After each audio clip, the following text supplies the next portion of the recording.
O que João fala sobre amor. Segunda parte. Primeira carta de João, capítulo 5. Comentário de Mari Persona.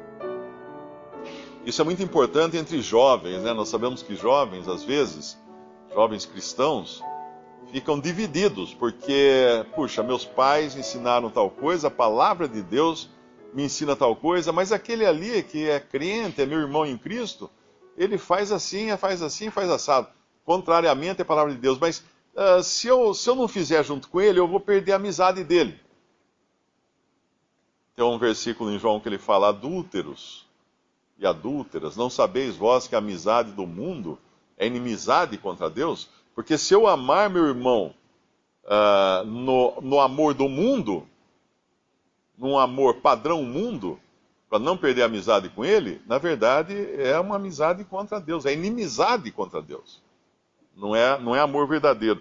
Então, reconhecer, crer que Cristo que Jesus é o Cristo, crer que ele também é o Filho de Deus, amar a Deus que gerou, é outra evidência aqui, amar o que dele é nascido, que são os filhos de Deus, né?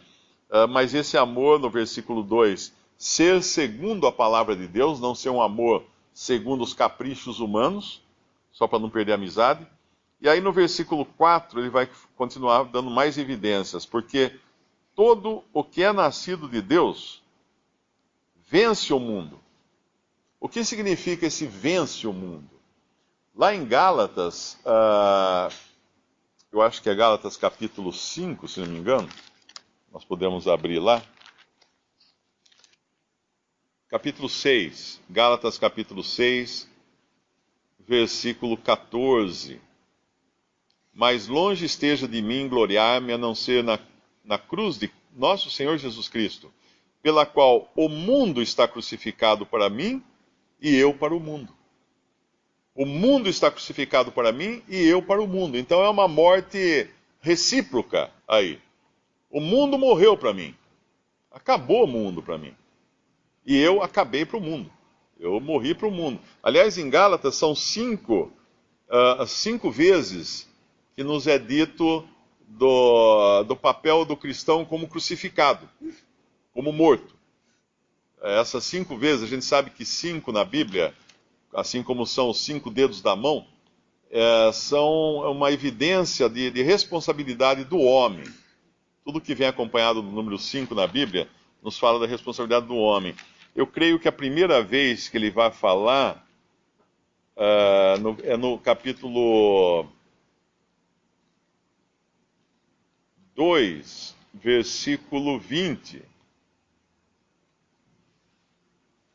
Já estou crucificado com Cristo, e vivo não mais eu, mas Cristo vive em mim. Então esse agora é o velho homem já morto. Morto como? Morto com Cristo, porque quando Cristo morreu, ele deu fim no velho homem. Tem um outro versículo que fala: sois tão insensatos, tendo visto a Cristo como crucificado. Poxa, agora eu não lembro onde está esse versículo. É no capítulo 3, versículo 1. Ó insensatos Gálatas, Gálatas 3:1. Quem vos fascinou para não obedecerdes à verdade, a vós, perante os olhos de quem Jesus Cristo foi já representado como crucificado? Então Cristo está morto. Começa toda a vida cristã começa ali na cruz. Por quê? Porque toda a vida velha do homem termina ali na cruz.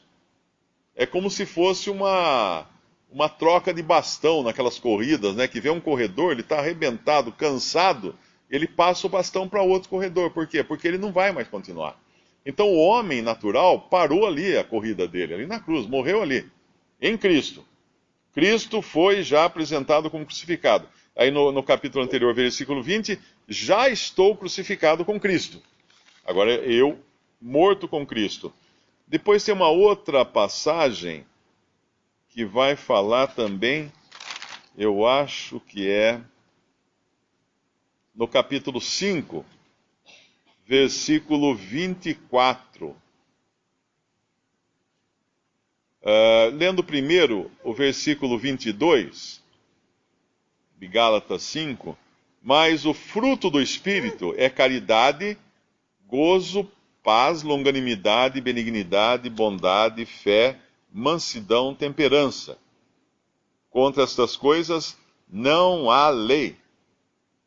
Agora veja que interessante, né? Eu aprendi quando estava na escola que quando nós falamos plural, nós temos que colocar um S. Então aqui, um português correto seria: os frutos do Espírito são caridade, gozo, paz, longanimidade, benignidade, bondade, fé, mansidão, temperança. Mas acontece que não são frutos do Espírito, é o fruto do Espírito. Ou seja, a consequência do Espírito Santo em nós é um pacote de coisas. É o pacote todo. É o fruto. E é interessante entender o porquê desse o fruto, porque essas coisas aqui, olha, caridade, gozo, paz, longanimidade, benignidade, bondade, fé, mansidão, temperança, essas coisas são encontradas em qualquer ser humano. Você vai encontrar um ser humano que ele é muito carindoso, outro tem muita alegria, outro sente muita paz, outro é muito longânimo ou paciente, outro é muito benigno, outro tem muita bondade, o outro tem muita fé, ele joga na loteria toda semana, tendo fé que vai ficar rico. O outro tem mansidão, o outro tem temperança. Mas eu pergunto, é disso que ele está falando aqui? De qualidades humanas? Não, ele está falando aqui do fruto do Espírito, que é uma coisa sobrenatural, não são qualidades humanas naturais do homem, do velho homem criado da linhagem de Adão. Não. Ele está falando agora da consequência da habitação do Espírito no crente. E essa consequência é o fruto. E esse fruto, ele cresce de maneira harmônica na sua... ele já está perfeito, né, em todas essas qualidades o crente já tem, porque ele tem uma nova vida nele, mas ele não expressa todas elas ao mesmo tempo, nem sempre. E aí entra o erro que nós cometemos, porque se eu tiver muita caridade, mas não tiver nenhum gozo, nenhuma paz, nenhuma longanimidade, nenhuma benignidade, nenhuma bondade, nenhuma fé, nenhuma mansidão, nenhuma temperança, eu vou ser como aquela maçã que a gente vai às vezes na feira, e tem todas as maçãs, são todas iguaizinhas, bonitinhas, né, no formato certinho, mas aí tem uma que tem um calombo. Ela tem um calombo, ela não foi pega no controle de qualidade, passou. E é uma maçã que ela é deformada, porque ela tem um lugar dela que está um calombo, tem uma bolota num lugar dela. A gente já viu isso aí, batata, às vezes você vê uma batata que tem um negócio estranho, sabe? O que é isso? É um fruto que não está se expressando de maneira harmoniosa, com todas essas qualidades crescendo juntamente, como seria um fruto normal. Então esse fruto do Espírito nós temos já, mas nem sempre expressamos ele como deveríamos. E aí então... é o que fala, contra essas coisas não há lei. E aí vem o versículo 24 de Gálatas 5, e os que são de Cristo crucificaram a carne com suas paixões e concupiscências. Agora, é o lado do homem na coisa, porque eu estou crucificado com Cristo, como foi lido no outro versículo. E agora, porque eu estou crucificado com Cristo, eu crucifico a carne. Ou seja, eu coloco a carne num lugar de morte. Eu não sou mais guiado pela carne, ou não deveria ser, não é? Nós sabemos que nem sempre acontece isso, nós damos vazão à carne para obedecermos às suas concupiscências. Mas não deveria, porque se o velho homem está morto, eu devo tratá-lo como morto, eu não posso escutar nada vindo dele. Seria mais ou menos como se eu tivesse um cadáver de mim na minha casa, e de vez em quando esse cadáver fala: Mário, faça isso. Pera, o que você está falando? Eu não tenho nada com você está morto. Você não pode me dar ordens mais. Porém, triste é que às vezes nós obedecemos essas ordens que o nosso velho homem dá. Porque apesar dele já estar morto, na condição de morto, posicionalmente morto, né, nós sabemos que o pecado, o velho homem de pecado, ele está em nós. Não o pecado, porque no sentido de salvos, né? Nós somos salvos por Cristo, os nossos pecados foram perdoados, não somos mais vistos por pecadores diante aos olhos de Deus, e sim como pecadores perdoados, salvos, lavados pelo sangue de Cristo. Mas tem esse cara lá, esse velho homem lá que fica dando ordens para a gente. E o que tem que fazer? Você está morto. Os que são de Cristo crucificaram a carne com as suas paixões. E aí a gente vai para aqueles dois últimos, no versículo 14 do capítulo 6. O mundo está crucificado para mim e eu para o mundo. E voltando aqui ao nosso capítulo 5 de 1 João, versículo 4, porque todo o que é nascido de Deus vence o mundo. O que significa vence o mundo? Ele olha para o mundo como morto, ele superou o mundo. Ele superou. Às vezes a gente fica admirado de ver a que ponto chegam as pessoas, né? A gente vê aí no noticiário esses homens que têm sido presos por corrupção, bilionários, quantidade de dinheiro assim que eles, em uma vida, eles não seriam capazes de gastar. E, no entanto, eles não pararam a sua cobiça. Continuaram roubando, desviando, corrompendo, sendo corrompidos. O que é isso?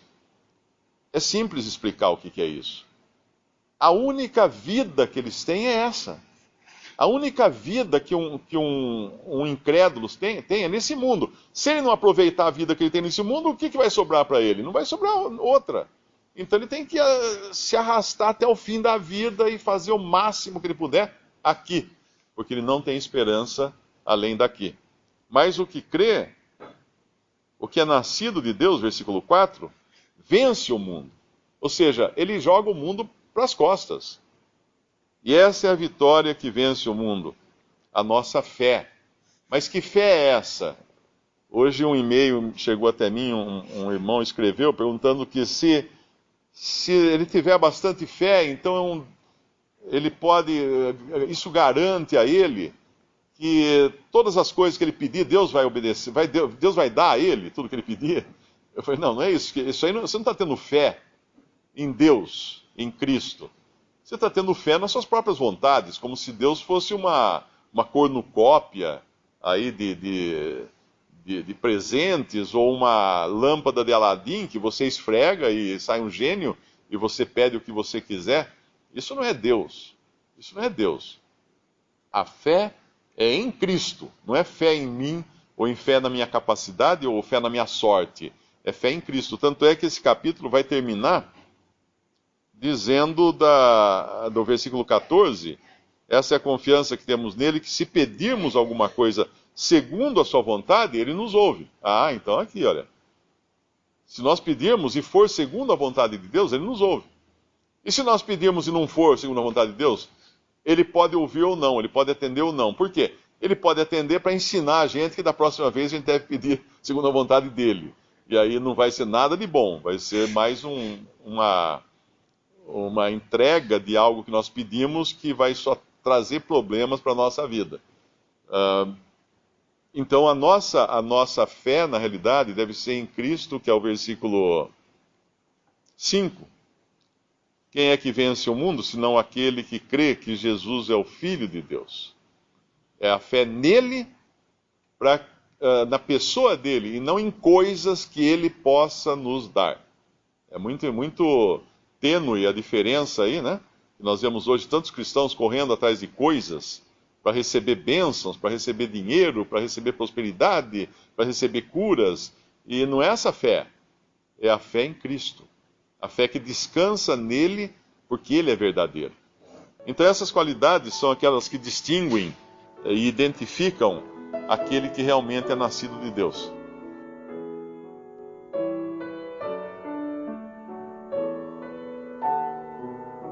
Visite Respondi.com.br.